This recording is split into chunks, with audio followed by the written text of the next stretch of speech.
저희 부부는 선으로 만나서 결혼까지 하게 됐습니다. 신랑은 정말 착한 사람이었어요. 언제나 제 말을 잘 들어주고 여자를 위한다고 해야 할까요?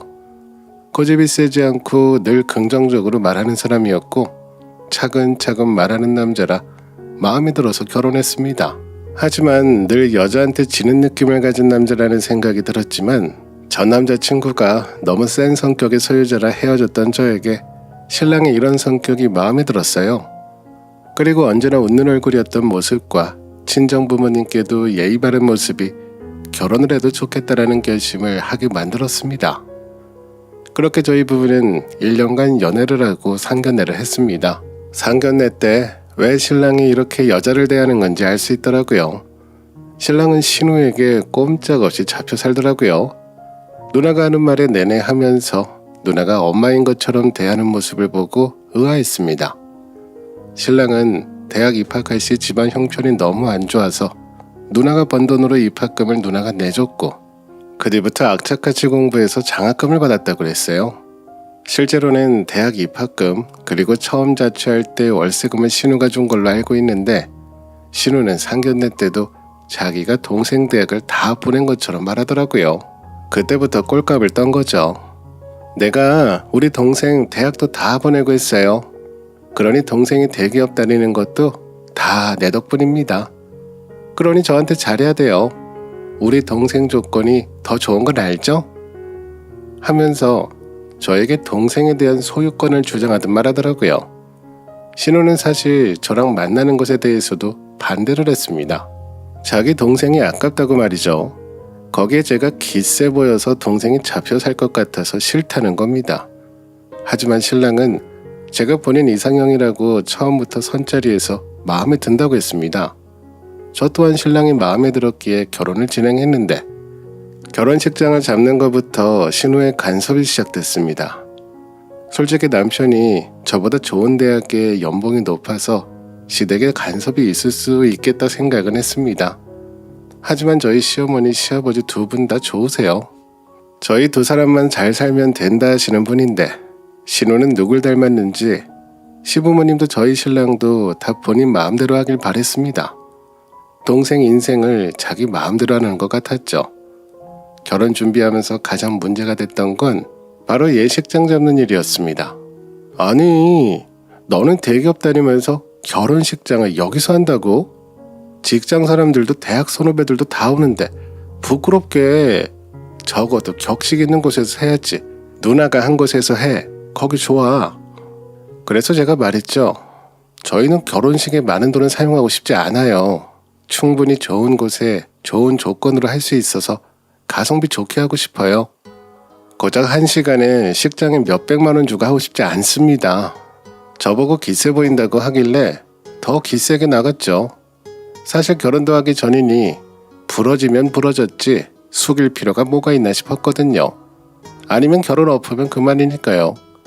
근데도 신우는 신랑이 대기업 다니는데 왜 회사 식장에서 하냐고 저희 부부에게 간섭을 했습니다. 저는 차라리 그 돈으로 유럽 여행을 신혼여행으로 가자고 했습니다. 신랑 또한 동의한 부분이었고요. 저희는 회사에서 지원해주는 회사 예식장에서 결혼식을 했습니다. 남편이 제 편을 들더라고요. 그러니 결혼을 진행했죠. 비록 신우가 한 호텔의 결혼식처럼 화려하고 밥값이 비싸진 않았지만 교통 편하고 회사 지원이라서 500만 원 정도를 아낄 수 있었습니다. 신우는 집안 망신이라고 저희를 만날 때마다 한 소리 하더라고요. 돈도 없는 집안이랑 결혼해서 회사 지원해주는 곳에 결혼하냐고 왜 그런 곳에서 하냐며 저에게도 한 소리 했어요. 하지만 저희 시어머니는 저희 부부에게 칭찬을 하셨어요. 한 번뿐인 결혼식 중요하지. 하지만 그렇다고 결혼식장에 500만 원씩 내고 밥값으로 수백만 원씩 드는 거 나는 별로였어. 망하련 지가 돈 내줄 것도 아니면서 뭐 그리 입만 살아서는 됐다 그냥 무시해라. 우리 집은 아들이 둘째라. 호텔 결혼식도 한번 해봤으니 괜찮아. 너희가 하고 싶은 대로 해라. 그러시면서 돈 아낀다고 그 돈으로 여행 가서 좋은 거 많이 보고 많이 경험하라면서 칭찬하시더라고요. 그러면서 식대로 신우 때 비해 저렴하니 부모님 입장에서 부담되는 부분이 적어서 오히려 좋아하셨습니다. 그리고 다른 분들에게도 며느리가 돈을 아낄 줄 알고 결혼식도 정말 좋은 곳에서 좋은 가격에 합리적으로 한다고 칭찬하셨어요. 하지만 신우는 시어머니가 저를 칭찬하는 것도 싫어했습니다. 돈의 가성비만 따진다고 말이죠. 처음에 신랑은 한 번뿐인 결혼식인데 호텔에서 하자고 하더라고요. 저한테 서운하지 않겠냐고 말이죠. 신랑이 그런 말을 하는 게 본인 생각인지 신우의 생각인지 눈에 보였습니다. 저는 식장을 신우 마음대로 하면 앞으로 모든 시댁 행사를 신우 뜻에 따라 할 것 같아서 신랑에게 결정하라고 했습니다. 저는 제 말을 잘 들어주는 신랑이 좋았지만 신우 말에 끌려다니는 남자랑 결혼할 수 없다고 말했습니다. 그리고 결혼은 우리 두 사람이 하는 건데 시어머니도 아니고 신우가 간섭하는 것에 대해서는 기분 나쁘다고 말했어요.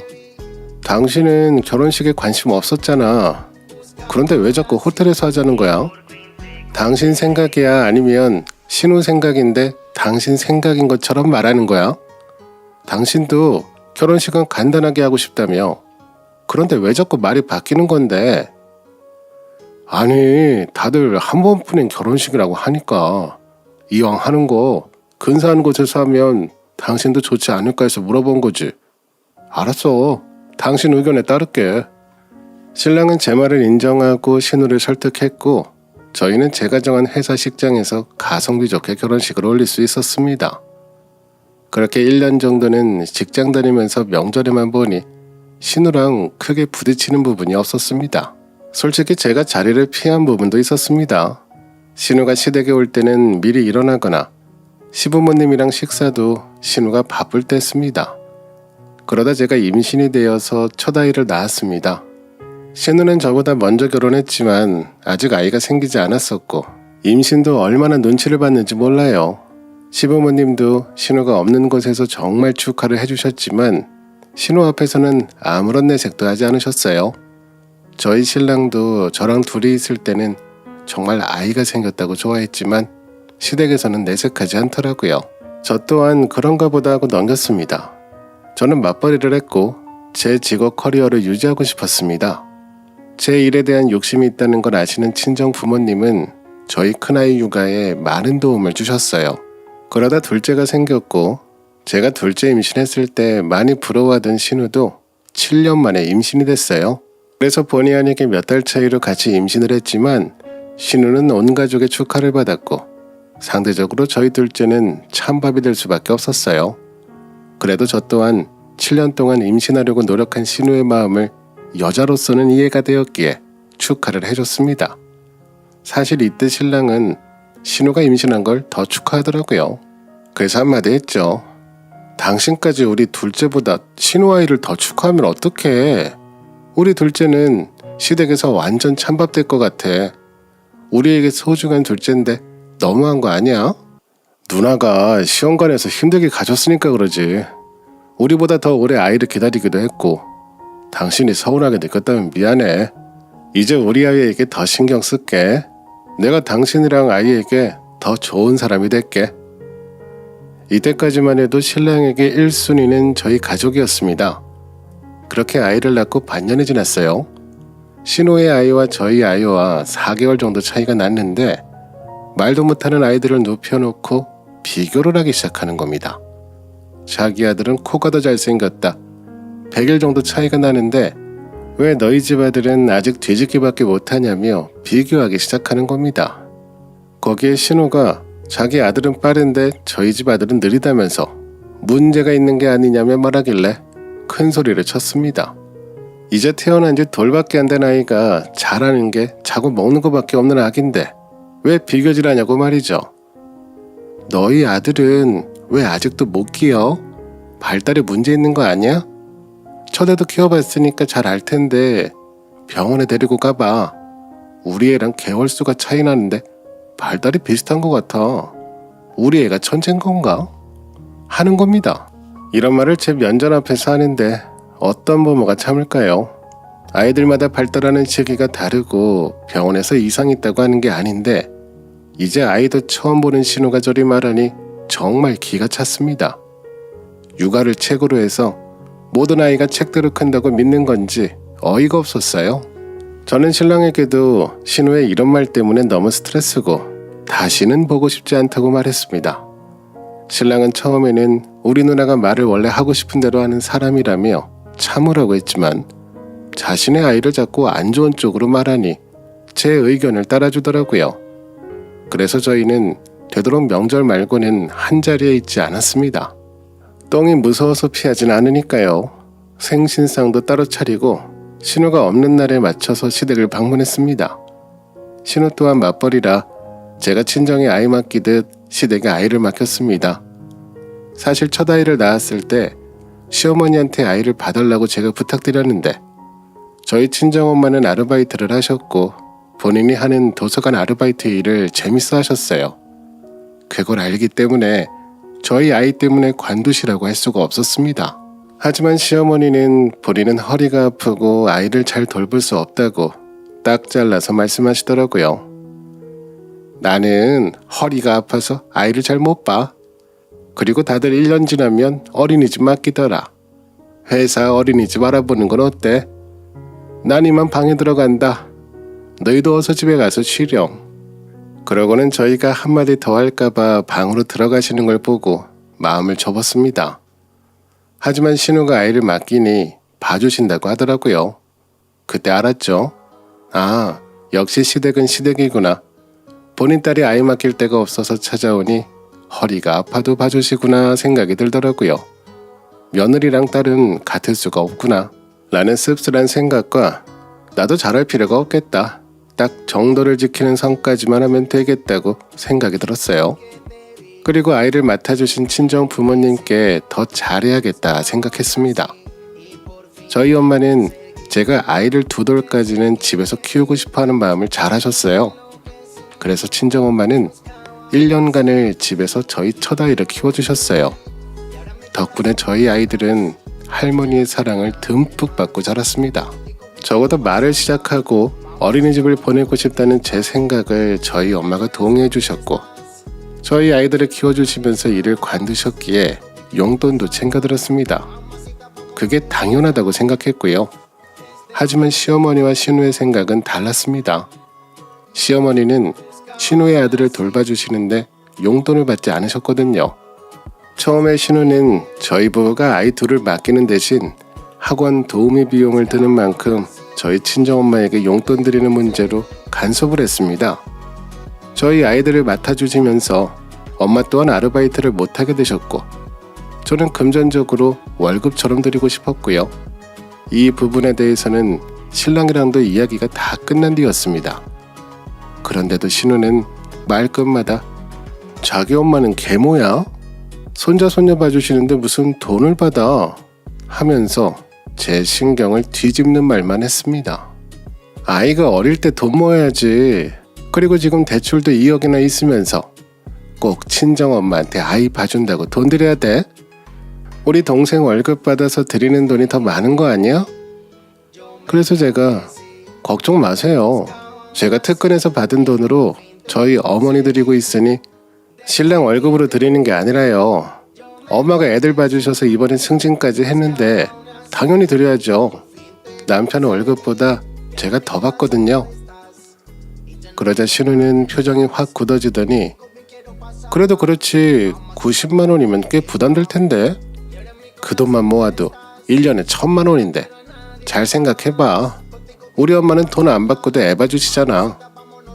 저야 무슨 소린지 딱 알았죠. 제가 드리니까 신우가 괜히 찔리는 거예요. 본인은 한 푼도 안 드리는데 옆에서 저는 꼬박꼬박 90만 원씩 드리니까요. 본인 능력 부족해서 본인 엄마 무일푼으로 고생만 시키는 건데 정말 가정스럽게 짝이 없더라고요. 아, 시어머니가 저희 애는 못 봐주신다고 하시더라고요. 그래서 더 친정엄마한테 고마워서라도 더 드리고 싶네요. 제가 그렇게 말하자 신랑도 시어머니도 아무 말 못하셨습니다. 다만 신우는 늘 저희 부부를 만날 때마다 돈 드리는 것에 대해 시비를 걸었어요. 저는 더 드리고 싶은데 집대출금이 너무 많아서 드리지 못한다. 애가 1명이 아니고 2명이나 봐주시는데 외국인 부모를 부르면 이것의 3배는 드려야 한다. 그런데 90만 원밖에 못 드리는 것도 죄송하다고 말했습니다. 솔직히 저는 제가 하는 연구직이 정말 어릴 때부터 꿈이었고 제 일에 대한 자부심이 있었습니다. 저희 부모님도 그걸 너무나 잘 아시기 때문에 선뜻 육아를 도와주신다고 나서신 겁니다. 처음에는 친정부모님이 금전적으로 어려우신 것도 아닌데 너무한다고 하시던 시어머니도 1년이 지나자 부러워하시더라고요. 주변의 친구들 보면 다들 딸들이 용돈 주고 여행 보내주고 한다는데 신우는 애를 맡기기만 하고 시어머니께 아무것도 해드리지 않더라고요. 아이를 돌본다는 게 정말 힘든 일이라는 걸 온몸으로 느끼신 시어머니니 잘 아시겠죠. 시어머니는 신우에게 제가 드리는 돈만큼 달라고 신우에게 말했다더군요. 나도 용돈이라도 좀 받아야겠다.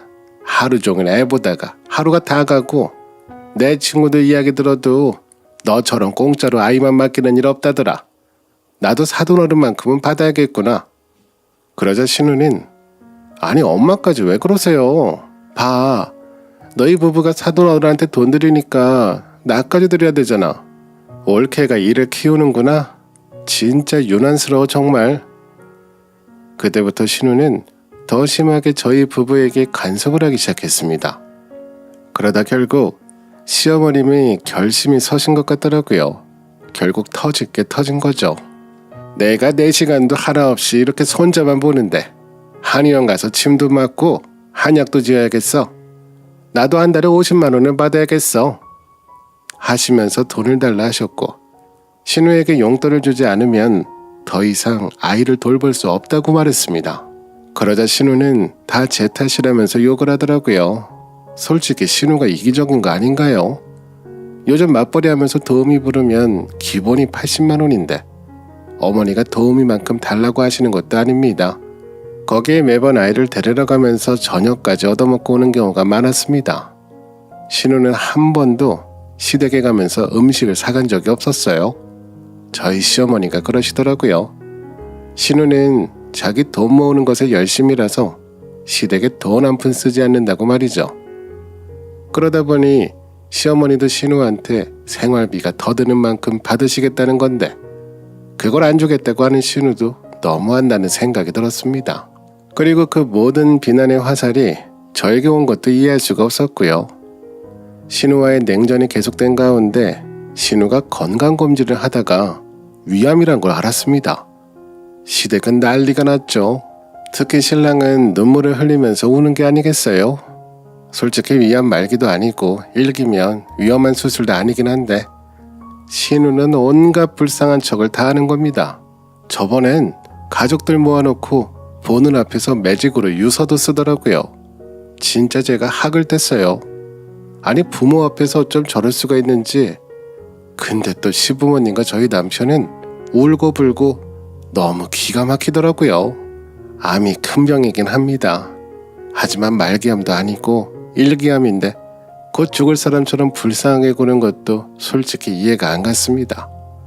하지만 더 이해가 가지 않는 건 동생에게 모든 걸 다 해달라고 하는 신우의 행동들이었습니다. 몸이 힘드니 퇴근할 때 집까지 데려다줘 하질 않나. 신우가 친구 만나러 가면 전용기사처럼 태워다 주더라고요. 너무 지극정성으로 누나를 대하는 남편에게 화를 냈습니다. 당신 매일 신우 집까지 태워주고 언제까지 그렇게 할 거야? 그럴 시간 있으면 우리 아이들 좀 챙겨. 하루 이틀도 아니고 지금 2주일째 신우 뒷바라지 하잖아. 당장 수술하러 가시는 것도 아니고. 아니 수술날 받았다는 사람이 술자리를 왜 나가는데 당신은 왜 태워다 주고? 그러자 남편은 당신은 가족 애가 없어. 나한테 하나 있는 누나인데 그런 누나가 아프다는데 아이들이야 당신이 있잖아. 당신이 알아서 잘 케어하는데 뭐가 문제야? 누나가 마음에 안 들어도 너 정말 너무한다. 누가 보면 애인한테 하는 줄 알겠다며 제가 화가 나서 비꼬자 신랑은 저를 구박하는 겁니다. 아무리 싫어도 신우가 위암이면 잘해줄 생각을 해야지. 왜 자꾸 비꼬냐고 화를 내더라고요. 신우가 아파서 울면 새벽이라도 나가서 달래주고 하던데. 아니 그건 심해 부가할 일이지.